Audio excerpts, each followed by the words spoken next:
मैंने कुछ बच्चों को ऑब्जर्व किया, मेरे से कुछ बच्चों ने बात की, सर हम सैंपल पेपर लगाना शुरू कर दिए हैं, सैंपल पेपर्स प्रिपरेशन के टाइम पर, तो हम कौन सा सैंपल पेपर बाय करें?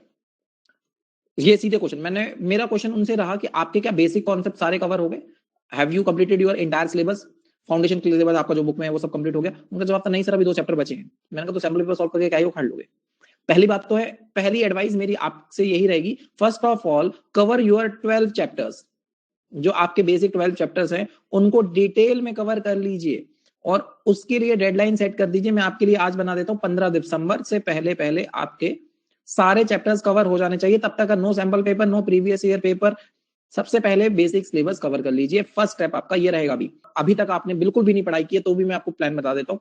टोटल 12 चैप्टर्स हैं, एक दिन का एक चैप्टर आप आराम से कवर कर सकते हैं अगर आप रिकॉर्डिंग सेशंस देखें तो। रिकॉर्डिंग सेशंस मैं अब आपको यहाँ वाले नहीं बोलूंगा क्योंकि यहाँ पे रिकॉर्डिंग सेशंस बहुत लंबे रहते हैं। मैंने अनअकैडमी के चैनल पर पिछले साल पूरी प्लेलिस्ट क्रिएट की हुई है जिसमें 53 लेक्चर्स हैं। हर एक चैप्टर में मोस्टली 4 या 5 लेक्चर्स हैं। हर एक चैप्टर में 4 से 5 लेक्चर्स है। किसी चैप्टर में 2 लेक्चर्स हैं, किसी में 3 है, किसी में 4 है। मैं अपने बिजनेस स्टडीज की बता रहा हूँ। बिजनेस स्टडीज में सिर्फ आपको दिन के 3-4 घंटे डेडिकेट करने। अब आपके पास इतना वक्त नहीं है कि आप लास्ट तक का इंतजार करें। अगर अभी ये उनके लिए जिन्होंने कुछ भी कवर नहीं किया है। फर्स्ट ऑफ ऑल आप एक काम कर सकते हैं, और एक और मैं इसमें शॉर्टलिस्ट कर देता हूं। आप 12 चैप्टर्स के नाम लिखिए सबके, 1 2 3 4 5 6 7 8 9 10 11 12 करके ऐसे सारे चैप्टर्स के नाम रखिए और उनमें से उन चैप्टर्स को कट कर दीजिए जो आपसे बनते हैं, जो आपके कवर हो चुके हैं। जो कवर हो चुके हैं उनको कट कर दीजिए। अब ऐसा बिल्कुल नहीं होगा कि किसी का एक भी चैप्टर कवर नहीं है। किसी के 4-5 चैप्टर तो कवर हो ही गए होंगे, किसी के 6-7 कवर हो चुके होंगे। आप उस अकॉर्डिंगली अपने अकॉर्डिंगली कवर कर लीजिए कि आपको 15 दिसंबर तक अपना फाउंडेशन बेसिक कवर करना है। सब कुछ आपके सारे कॉन्सेप्ट्स क्लियर होने चाहिए। और चैप्टर में भी आप ऐसा मत करिए कि पूरा चैप्टर देख लीजिए, उसमें भी सारे टॉपिक्स की लिस्ट खोल लीजिए। इसका सबसे अच्छा तरीका क्या होता है, अपना जो सिलेबस है आपका बिजनेस स्टडीज का, उसकी पीडीएफ डाउनलोड कर लीजिए। उसमें मोबाइल में या लैपटॉप में ही हाईलाइट कर लीजिए। रेड कलर से जो नहीं बनते हैं आपसे, ग्रीन कलर से जो कवर हो चुके हैं, ग्रीन कलर से उनको हाईलाइट कर लीजिए जो टॉपिक आपके कवर हो चुके हैं। जो टॉपिक नहीं कवर हुए हैं, जो नहीं कवर नहीं हुए हैं या बनते नहीं है, उनको रेड कलर से टिक कर लीजिए। और कोशिश करिए एक दिन के अंदर एक चैप्टर के सारे वो टॉपिक जो बचे हुए हैं, जो कवर नहीं हुए, उनको कवर करना है। फर्स्ट ऑफ ऑल बेसिक चीज यही है। हम लोग बेसिक्स भूल जाते हैं, हाई फाई चीजों पे चले जाते हैं। पहले नंबर पे उन टॉपिक्स को कवर कर लीजिए जो कवर नहीं है। और इसके लिए आपके पास मैक्सिमम डेट है 15 दिसंबर। इससे ज्यादा आपके पास भी वक्त नहीं है। उससे ज्यादा जाओगे तो बेटा फिर तुम्हारी गलती। मैंने तो आज बता दिया, अभी भी आपके पास वक्त है। सेकेंड स्टेप, जब कवर हो जाएगा उसके बाद फिर आपको chapter wise, I am not talking about the entire paper, मैं कह रहा हूं चैप्टर वाइज हर एक बुक रिफ्रेशर के पीछे उस चैप्टर के प्रीवियस ईयर क्वेश्चंस दिए हुए हैं। Chapter wise previous year questions दिए हुए हैं।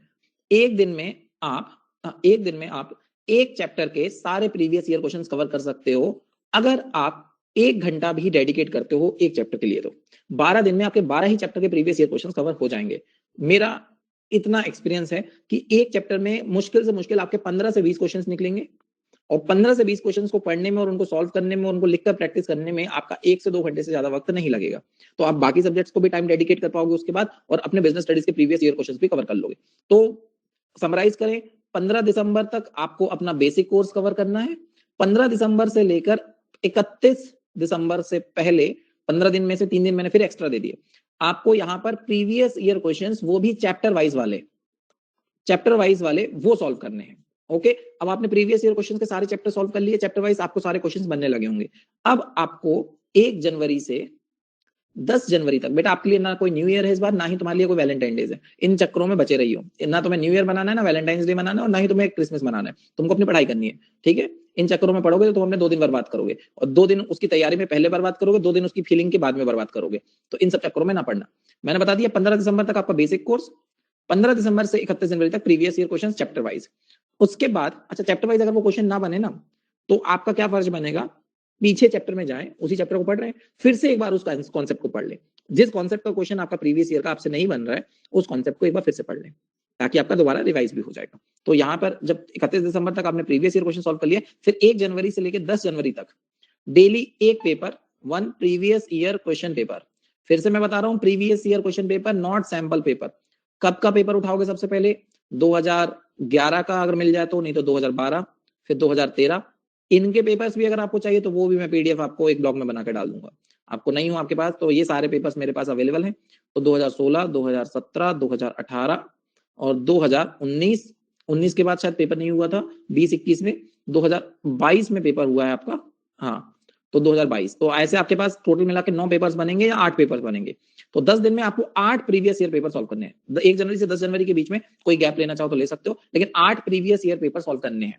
समझ रहे हो? 8 प्रीवियस ईयर पेपर सॉल्व करने का मतलब है प्रॉपर टाइमर लगाना है 3 घंटे वाला। आपको पेपर सॉल्व करना है पूरे 2 घंटे 45 मिनट में। मेरा कहने का मतलब है 3 घंटे के अंदर आप क्वेश्चन पेपर को रीड भी करोगे और आपको सारा सॉल्व भी करना है, और उसके बाद आपको बैठ जाना है। 80 नंबर का पेपर है, बड़े आराम से सॉल्व हो जाता है, और सॉल्व करने की ट्रिक अभी मैं आखिरी में बताऊंगा कैसे करना है। अब वक्त है उसके बाद 10 जनवरी से लेकर 30 जनवरी तक ओनली 10 सैंपल पेपर्स जो आपकी पसंद के हो। एक दिन में या 2 दिन में एक सैंपल पेपर, मतलब बाकी सब्जेक्ट्स के भी तो लगाने पड़ेंगे आपको, इसलिए मैं ज्यादा आपके ऊपर लोड नहीं डालूंगा। 1-2 दिन के अंदर एक सैंपल पेपर सॉल्व कर लें, और सैंपल पेपर सॉल्व करने का तरीका वही होगा, 3 घंटे का टाइमर लगाकर। इतने जब पेपर्स आप सॉल्व कर लेंगे और इतने क्वेश्चंस को रीड कर लेंगे, then you able to know the level of questions. आपको क्वेश्चंस के लेवल पता चल जाएंगे और आपकी डेप्थ पता चल जाएगी आपको कि क्वेश्चन कितनी गहराई से पूछे जाते हैं, कितने लेवल तक की नॉलेज हमें होनी चाहिए। चाहे बने या ना बने, इस बात से कोई फर्क नहीं है। आपने एक बार कोर्स कंप्लीट कर लिया है, अब आप पेपर्स की प्रैक्टिस करनी ही करनी है। मेरी बात बिल्कुल कान खोलकर लिख लीजिएगा, एक कॉपी अलग से लगा लीजिएगा सैंपल पेपर्स को सॉल्व करने के लिए। चीटिंग बिल्कुल नहीं करनी है, अपने साथ बिल्कुल चीटिंग ना करना, खुद से ही धोखा मत देना खुद को।